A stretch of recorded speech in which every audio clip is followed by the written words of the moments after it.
I'm Gareth Vaughan, a journalist at interest.co.nz. And I'm Emmanuel Stokes, an investigative reporter with the Organised Crime and Corruption Reporting Project. This is a podcast from interest.co.nz with help from the Brian Gaynor Business Journalism Initiative. We're both based in New Zealand, but we're telling a story that has its tentacles spread all around the world to every continent you can think of. It touches countries like Sweden, the United States, Belarus, Gambia, Vietnam, Latin America, and Vanuatu. The list goes on well beyond that. What started out as an investigation into a small business based in the New Zealand city of Hamilton offering transactional banking services has exploded into a global story with themes that edge into the weird, shocking, and, as you'll find out, the outlandish. Welcome to episode 3 of Hamilton Confidential, where we'll talk about some very interesting clients or sub-clients of Worldclear. These include a man called Michael Wilson, a convicted American investment fraudster, British citizen Gunter Klaar, who is locked up for a multi-million-dollar tax fraud in Europe, and also a company called Odebrecht Overseas Ltd. You might recognise its name. That's because its parent company is Odebrecht SA, the Brazilian conglomerate that was embroiled in Operation Car Wash, a colossal bribery and corruption scandal. Odebrecht SA itself wasn't, however, a client of Worldclear, but its offshoot, Odebrecht Overseas Ltd, was.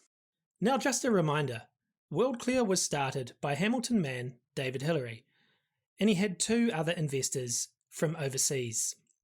It was set up as a New Zealand-based financial services provider. Anything else to add, Gareth? As we explained in episode 1, Worldclear offered correspondent-type banking services. Through these, it provided services to banks from a range of countries, helping them move money for their clients across borders and around the world. This means lots of Worldclear's customers were actually customers of customers, or sub-clients. In this episode, for example, Gunter Klaar was a customer of Global Fidelity Bank of the Cayman Islands, and some of the Odebrecht Overseas Limited transactions found in the Worldclear leak named Global Fidelity Bank as the Worldclear customer. The Department of Internal Affairs, or DIA, which oversaw Worldclear's compliance with New Zealand's Anti-Money Laundering and Countering Financing of Terrorism Act, said in a report after carrying out an on-site inspection that Worldclear relied on its bank customers to conduct customer due diligence on the majority of its high-risk customers. As we noted in episode 1, the DIA report, which found Worldclear to be seriously non-compliant, is contested by Worldclear's director, David Hillary.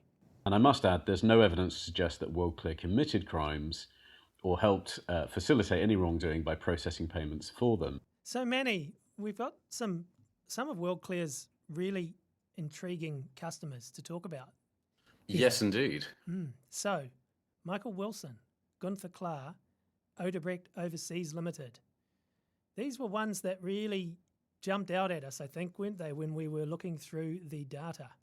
Yeah, I mean, Klaar is nowadays pretty well known, right at this stage, as somebody associated with Cumex, which was a scandal which was considered to be one of the biggest sort of tax fraud cases in European history. It should be added that he was not known to be a criminal when Worldclear processed money for him, and there's no suggestion of wrongdoing. But Klaar is jailed for his crimes. So at that time, that was absolutely huge for people following financial news. And so obviously that stood out. And of course, when you find Odebrecht Overseas Limited, Gareth, I think you were quite shocked from memory.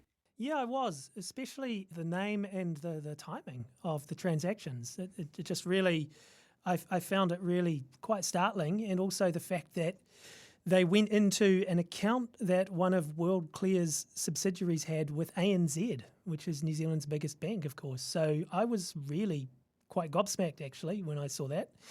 But I think we should kick off with Michael Wilson. Why not? Yes, he's an interesting fellow.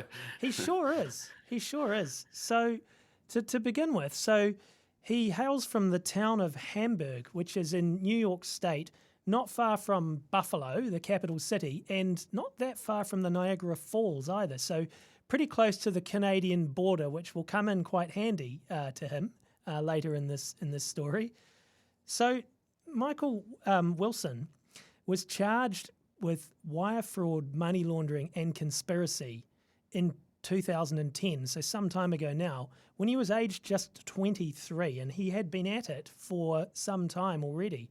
At the age of 21, he was taking money off strangers, supposedly to invest it on their behalf, and he had no formal investment training, so it's quite something really. He was initially accused of attempting to defraud investors out of more than US $8 million or $8 million US. And according to the FBI, he created several investment companies with names like Phantom Holdings, which kind of from this distance sounds a bit ridiculous, but anyway, that was the name of one of them, and induced both individuals and companies to invest in financial instruments with names such as leveraging agreements. And of course, he was promising high yield earnings and returns. But what really happened with his money? Sorry, his money, I say. What really happened with his clients' money? Well, rather than investing the client's money, Wilson spent it on property, artwork, and cars, including a Hummer, a Corvette, 2 Land Rovers, and a Mercedes, and added a water slide, grotto, and pool bar to an indoor pool. So he was living the high life, it sounds like. He sure was. And in our research, we came across a really detailed article from the Buffalo Spree, which is a New York State magazine, about him, called The Phantom King of Buffalo. And in this article, they talk about how he bought 2 properties for a combined $6.3 million. So, there's a pretty interesting story in this article about a Christmas party that Wilson held at one of these properties when he, in fact, rode a horse up to the front door. Shall I read a bit of this? Yes, but Gareth, are you telling me that you've never ridden a horse to a Christmas party? Is this what you're claiming? Because I don't believe that for a moment. I haven't. So anyway, this is from the Buffalo Spree. So here we go. The skies were grey and the ground damp on a late December morning in 2008. No snow stuck to the vast lawns or hundreds of trees on the 14 acres surrounding the extravagant Hamburg Lodge-style home, purchased 1 month earlier for a record-setting $3.3 million. It didn't matter. Snow or no snow, 21-year-old Michael Wilson, now owner of the region's most expensive residence, was moving ahead with the version of Christmas he'd hastily arranged for a class of Catholic schoolkids. A central part of that plan was his arrival, like a one-man cavalry on horseback. But there's more. Dressed in white and navy uniforms, some of the grade school students were petting a small herd of llamas, sheep and billy goats outside the lodge, a Tudor-style ranch that can comfortably hold 600 people. Others were occupied with reindeer hired from a local breeder. A trio of young women in red and green elf outfits arrived in a sleigh, and Wilson's attorney, working overtime as Santa, would soon hand out gifts to boys and girls Wilson had never met. And now this is really the bit that we were sort of leading up to. But first, Michael Wilson would make his entrance, tall, broadly built, and sporting a neatly trimmed square of a goatee under a black, wide-brim hat. He looked more classic outlaw than town-saving hero. Still, he rode his horse to the front door, accompanied by a triumphant Western theme pumped from the stereo of a nearby Volkswagen. He holstered his white-handled fake pistols, shook the kids' hands, and with that, the festivities in the ornament-decked great room of the lodge, home of Wilson's new frontier officers, began. Do you wish you were at that party, Manny? I can well imagine myself being delighted by that party. Anyway, so Wilson had a Canadian father named Thomas and his mother Rosemary, who's from New York State. They divorced when he was 17, and his father moved across the border to Canada. Wilson stayed with his mother, and in early 2007, which for those of us old enough to remember it, was a time of easy credit and house flipping, especially in the United States, just before the global financial crisis came along.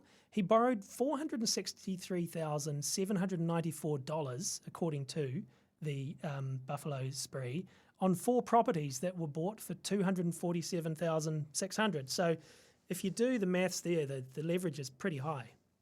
Yes, and it's a sign of his growing sort of ambition, right? Like, he's got these assets, he wants to sort of move on to the next step, he's enjoying his lifestyle, that's what it seems like.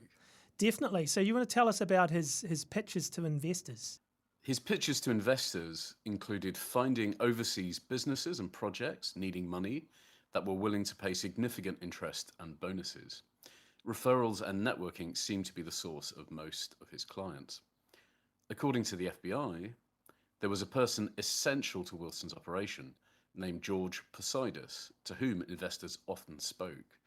Wilson and Poseidus were never on the same calls or in the same room, and there's a very good reason for that. There sure is. So apparently the people began to wonder about Poseidus or Poseidus. I'm sorry, I'm not entirely sure how to pronounce his name. Anyway, there was some concern about this guy. So Wilson organised a dinner to introduce Poseidus to his staff, the staff of his company, New Frontier. And a man claiming to be Poseidus, we're not quite sure, actually turned up. However, it turned out that this was an actor who had been hired from a talent agency for $1,800 to portray Poseidus. So it's going to quite lengths here to keep the thing going, I guess. Yeah, because they were the same person. But yeah, it turns out that he was just using that name for whatever reason to be able to hide his true identity and his hand behind certain things. Things sort of spiraled down for Michael Wilson, and he was raided by the FBI and eventually obviously realised he was in trouble. With his father being a Canadian, he's a dual US-Canadian citizen. And after learning that he was under investigation, Wilson travelled to Toronto. But this didn't pay off too well for him because he was arrested there anyway in July 2013, released on conditions and challenged extradition to the US in the Canadian courts. But he wasn't going to just accept his fate, was he, Manny? No, before his final appearance in a Canadian court in February 2016, he chartered a private jet and flew to Vietnam with his wife, mother, and 3 dogs. And as I recall, this was at some absolutely insane cost, like about $250,000. Although Vietnam had no extradition treaty with the United States, Wilson was nonetheless arrested in Vietnam in June 2016 and returned to the US in December 2016 and was subsequently prosecuted and convicted. Wilson pleaded guilty to wire fraud over his investment scam in 2017 and was sentenced to 108 months in prison in 2018. He was released in January 2023. Yes, so what we want to look at now is where does Worldclear, this New Zealand financial services company in Hamilton, come into this story? Well, Wilson started a Seychelles company called West Kingdom Holdings, which was a Worldclear customer. In late 2015 and early 2016, Wilson moved nearly $1.5 million through 3 wire transfers. Leaked transaction records show Worldclear onboarded West Kingdom Holdings in December 2015 after a screening scan Worldclear had done via a compliance platform called MemberCheck questioned the onboarding process, describing how a beneficial owner for the company had been flagged as a potential high-risk customer.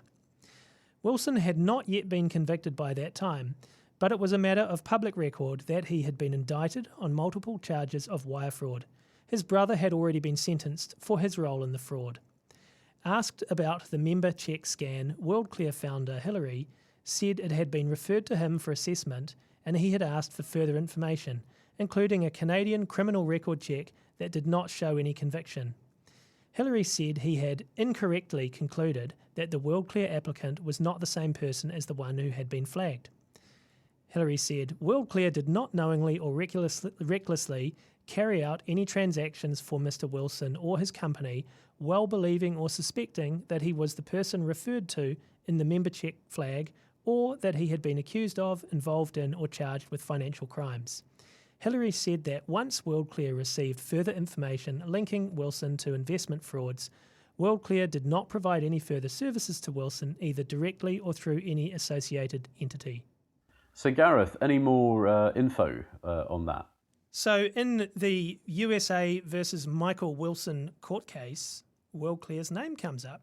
It actually says in there that there was one transfer originated from an account at DBS Bank in Singapore, and 2 transfers originated from a bank in New Zealand by the name of ASB. And investigation by the FBI revealed each of the 3 transfers was initiated by a company identified as Worldclear Ltd.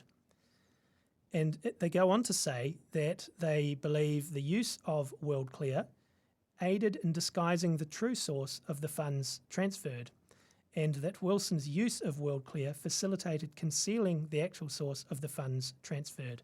ASB declined to comment, and a spokesperson for Singapore's DBS said laws prevented the bank commenting on specific accounts, but that it applies robust controls and takes prompt and decisive action with regards to grounds for suspicion. And you mentioned the large payment for the plane before, Manny. Yes. So this money was transferred with the assistance of Worldclear to a bank account at another financial institution from which some fairly interesting personal expenses came.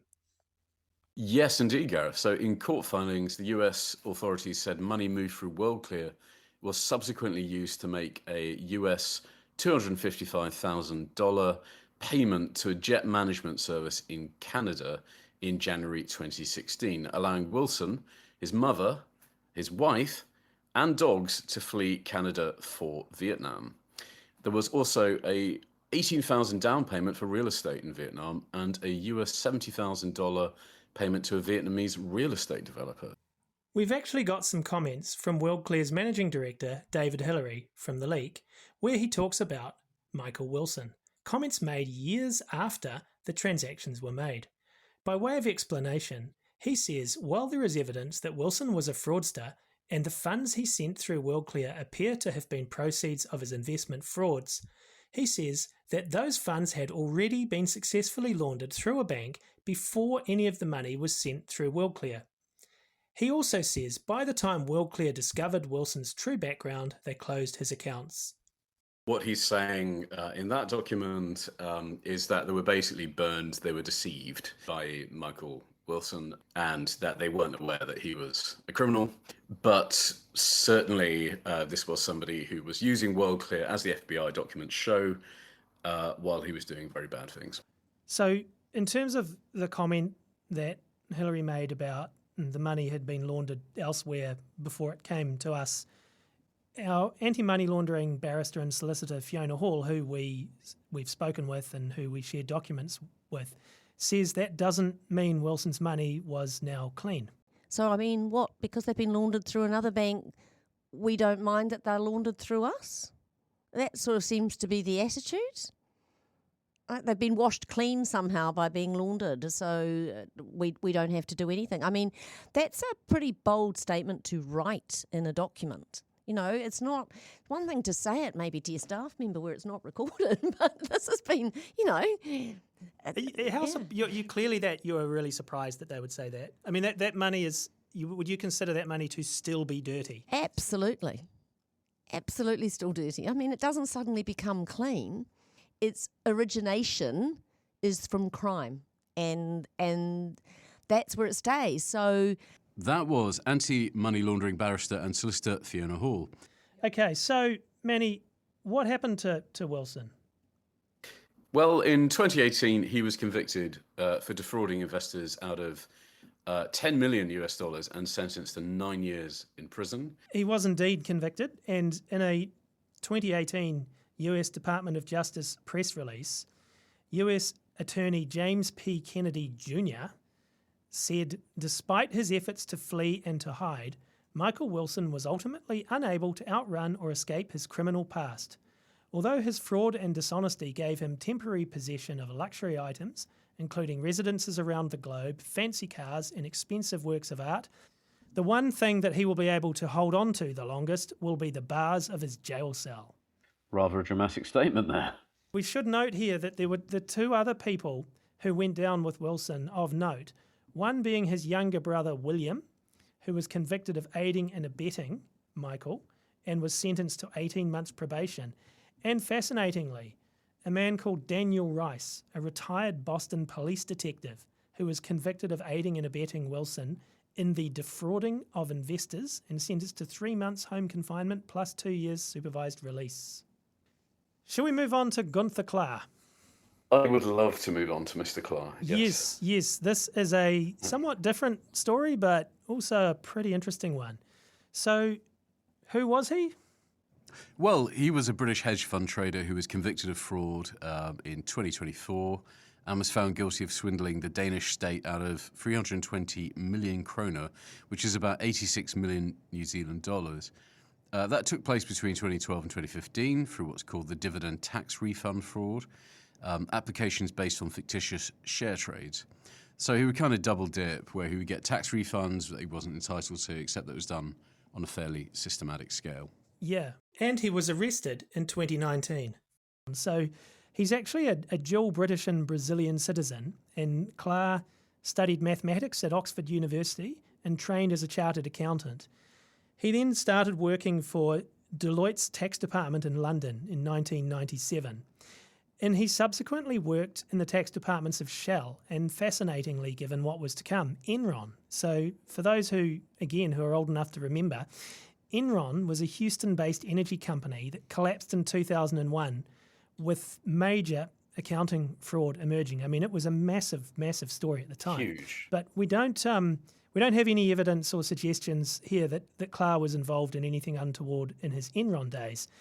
But what the Danish court documents tell us is that he was involved in financial transactions at Enron from a tax perspective. Then he moved on to work for the Dutch investment bank ABN AMRO. And again there he was helping optimise trades from a tax perspective. So he's a real kind of tax whiz. He, like many others, lost his job during the global financial crisis, at which point he was introduced to a man by the name of Sanjay Shah through a contact he'd previously worked with at Enron. So who's this Shah guy, Manny? Well, he's another Brit, and he appeared on TV quite a lot. In fact, he appeared a few times in like the financial television shows and so on, kind of as the Cumex stuff was coming out, and was denying, that he had done anything wrong. But he ran the company Solo Capital, and he knew a lot about Cumex trading and worked well with security traders. He proposed a collaboration way back in 2009 with Mr. Klar, and he was, in fact, himself sentenced by Danish court in 2024 to 12 years in prison for tax fraud. He has appealed the verdict.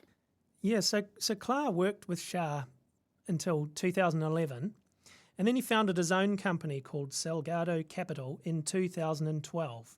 So he then goes on to become a major player in what became known as the Cum-Ex trading strategy. So what was Cum-Ex, Manny? Well, thank you for asking. Cumex trades. So it's a Latin term. I think it means with, without. My Latin is a bit subpar. But Cumex trades were transactions where shares were sold from one investor to another immediately before the payment of a dividend, but delivered afterwards. If that's confusing, I apologise. This created confusion over who, but it's also the point. The confusion was the point, exactly. Right? So it created confusion over who owned the shares at the time the dividend was paid, allowing both parties to claim rebates on withholding tax, a levy which had only been paid once when the dividend was issued. So basically, they were able to do that while people weren't sort of paying attention and making lots of money. Such trades were popular in Germany and spread to Denmark, France, Belgium, Italy, and Austria, and are estimated to have cost governments around, get this, 10 billion euros. And the trades cost Denmark alone 12.7 billion kroner, which is around New Zealand 3.4 billion. So enormous amounts of money. So how did he use Worldclear? Well, this is interesting. He came to Worldclear via Global Fidelity Bank of the Cayman Islands, which was probably Worldclear's biggest customer, from what we can tell. And Danish court documents show Klar used his Global Fidelity Bank account to store millions of dollars that he fraudulently obtained. And the Worldclear leak shows numerous transactions from Klar during 2017 and 2018, sort of almost really using it like a personal bank account. But he was, I mean, yeah, what was he doing? Like buying flowers, paying for school fees, stuff that you would normally do, probably for a less complex, multi-jurisdictional process. Why bounce it through New Zealand, etc. And why bounce it through the Caribbean in the first place? So, yeah, he was spending it on things that weren't like, I don't know, payroll or something, or something more mundane and work related. It was personal expenses, we can see. Yeah, as you said, I mean, flowers, I mean, there's, thousands of pounds paid to a Manchester florist, school fees for his kids, luxury flights for his children to Sydney, where his ex-wife lived, and hundreds of pounds on designer shoes, paying financial advisors. I mean, we saw in the leak, there's he's loaned, he's made a $2 million loan to a Sharjah company, which was initially interest free. And then the one that really kind of caught our attention, I guess, was the $1 million that he sent to himself, routing it between bank accounts with addresses in apartments within the same Ritz-Carlton hotel in Dubai. So apartments 436 and 748. You're transferring $1 million between different rooms at the Ritz-Carlton. But yeah, that was, I mean, when we were going through the data, that was something that sort of stood out, and it was certainly eyebrow raising. Yeah, and in terms of your point about the use of these wire transfers, it doesn't seem to be the easiest or cheapest way that, somebody might want to pay for all these things. So we did ask anti-money laundering auditor and consultant Martin Dilley, and he says the question is, why would Clar do this? That's a very good question. I mean, as you suggested, unlike the other transactions we see, it appears almost you're just using it like a normal bank account. You're paying for a lot of things that you wouldn't normally put through entities of this type. So once again, it would stand out. One, it's probably a lot more expensive to be doing it through this way. So why would you do it? Certainly, some of the numbers I said, why wouldn't you just use a credit card? It'd be easy enough to charge $1,000 of flowers to a credit card, even from anywhere in the world. Why would you bother going to this ends to do it? And it really just raises the question, once again, why? So where is Clar now? Authorities in Luxembourg said Clar is in detention awaiting trial for aggravated tax fraud and tax evasion. Requests for comment sent to his former lawyer and the Luxembourg Prisons Service went unanswered. Hillary declined to comment on Clar's transactions. Clar's tax fraud scheme was not public knowledge, and Clar was not under investigation at the time of the transactions described here. So that's Gunther Clar and Michael Wilson. Now on to our third WTF client associated with Worldclear in this episode. That's Odebrecht Overseas Limited. So Manny, what is Odebrecht Overseas Limited? So they're a Bahamas-based company, and they're a part of the absolutely colossal Brazilian construction group, Odebrecht SA. In fact, I think it's more than construction. They're involved in a lot of different things. A huge conglomerate. And this company were caught in just a absolutely huge bribery scandal in the previous decade, where they had to make massive settlements with different authorities in several different countries, most significantly in the United States. And the United States Department of Justice referred to the case involving Odebrecht as the, if I remember correctly, the biggest foreign bribery case in history. So they're not mincing words. I mean, they were involved in, from about 2001 onwards, enormous amounts of bribery so they could get contracts, up to about 2016 when they made the settlement. Absolutely. So the settlement came in December 2016, which is an important date for what we're going to talk about in a bit. So this was Odebrecht SA along with the Brazilian petrochemical company Braskem SA.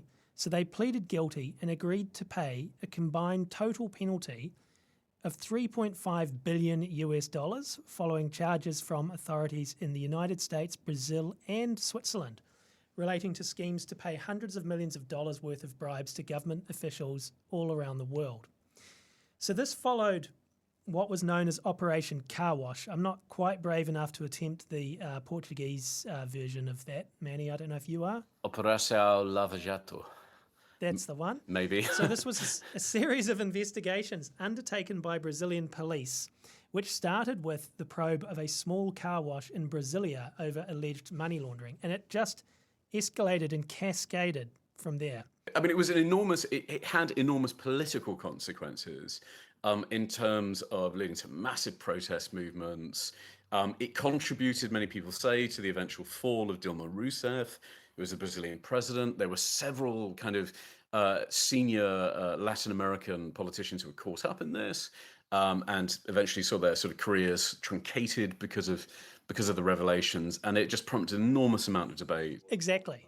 Yeah. A 2020 US federal indictment identified Odebrecht Overseas Limited as an Odebrecht subsidiary incorporated in the Bahamas, with bank accounts in the United States, including in New York. The indictment alleged that between approximately May 2010 and October 2014, and this is before they had any relationship with Worldclear, Odebrecht moved more than US $170 million off the books of subsidiaries from bank accounts in New York and elsewhere through a foreign bank using alleged sham back-to-back transactions.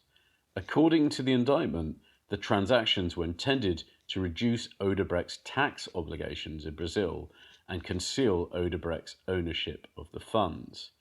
The subsidiary itself, Odebrecht Overseas Limited, has not been convicted of any crime. So the question then becomes, where does Worldclear fit into this picture? Between June and October 2017, Odebrecht Overseas Limited transferred more than $10 million into a Worldclear account at New Zealand's biggest bank, ANZ New Zealand.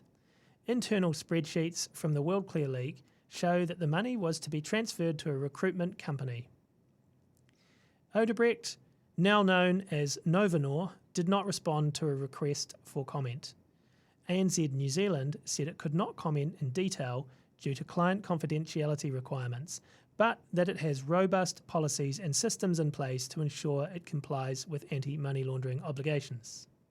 So again, when we spoke to Martin Dilley about this, he said a good question to ask is why? I think the first question comes back to the whole operating structure of Worldclear. So the question is, why is a Brazilian company with a Bahamas company putting its transactions through a Cayman Islands bank that is then routing those transactions through an intermediary in New Zealand on its way to its ultimate destination? Generally with these sort of things, the more touch points you have when you're routing payments, it's slower because it has to go through more banks and it costs you a lot more.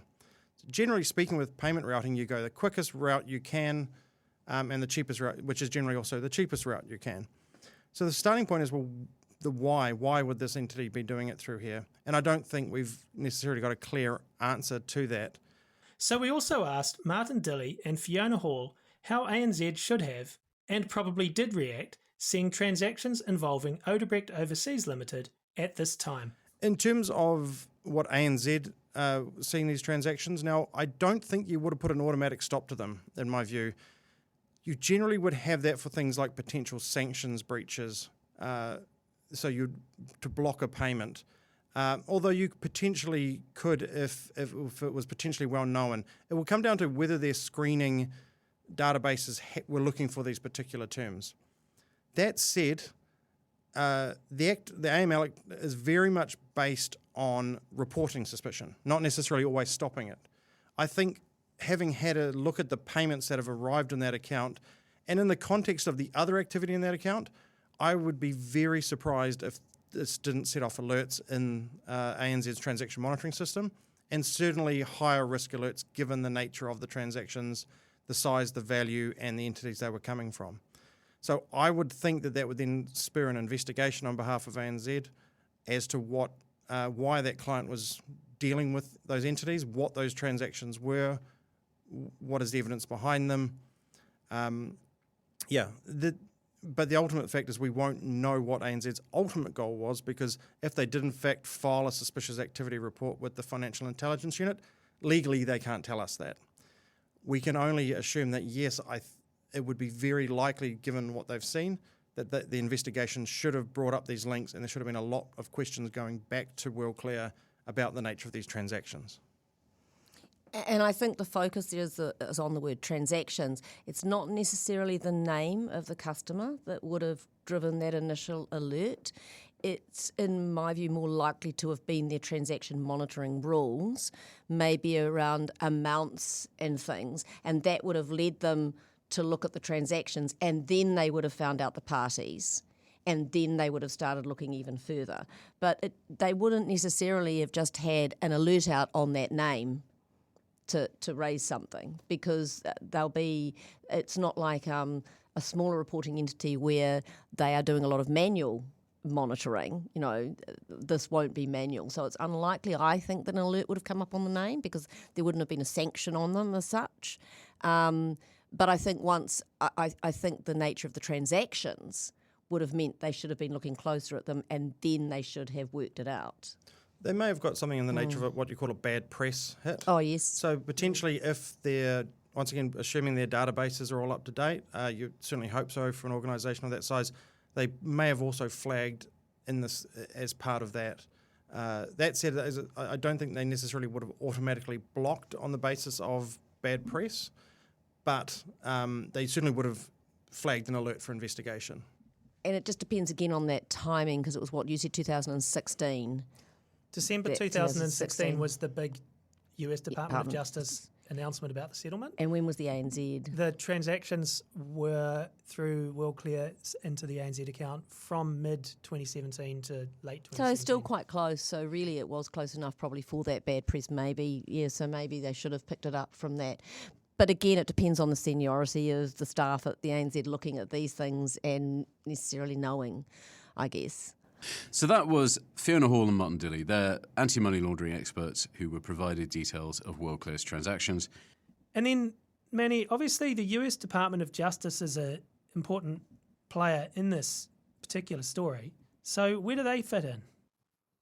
Well, they entered into, Odebrecht entered into a monitorship agreement with the US Department of Justice as part of its plea arrangement in December 2016. And as I say, the DOJ described what Odebrecht had been up to as the largest foreign bribery case in history, or resulting in that, involving bid rigging and making bribes to politicians and business figures amounting to almost $800 million over about 15 years. And as we know, Odebrecht Overseas Limited were a subsidiary. The DOJ appointed a compliance monitor to oversee Odebrecht's Foreign Corrupt Practices Act settlement and compliance program, basically to see that they didn't do it again in the United States. And in 2020, the DOJ extended the monitorship by 9 months after Odebrecht failed to fulfill its monitorship obligations and failed to implement and maintain a compliance and ethics program. So there we have it. Michael Wilson, Gunther Klaar and Odebrecht Overseas Limited. 3 of Worldclear's more outrageous clients. So what about these 3 characters, Gareth? What did they say? So we asked Michael Wilson, Gunther Klaar via his lawyer, and Odebrecht for comment. The only one we got a response from was Wilson. We asked where the funds that passed through Worldclear came from, and Wilson said, "To the best of my recollection, after 10 years, the funds related to a private metals transaction. I don't have records available to reconstruct the details." He went on to say, "I served my sentence, completed my probation, and have focused since on family and travel. I've tried to put that chapter behind me and move forward constructively." Global Fidelity Bank had its licence revoked by the Cayman Islands Monetary Authority in 2021, with its 3 owners deemed not fit and proper to hold shareholder or director positions. Questions we sent to Global Fidelity's liquidators were unanswered.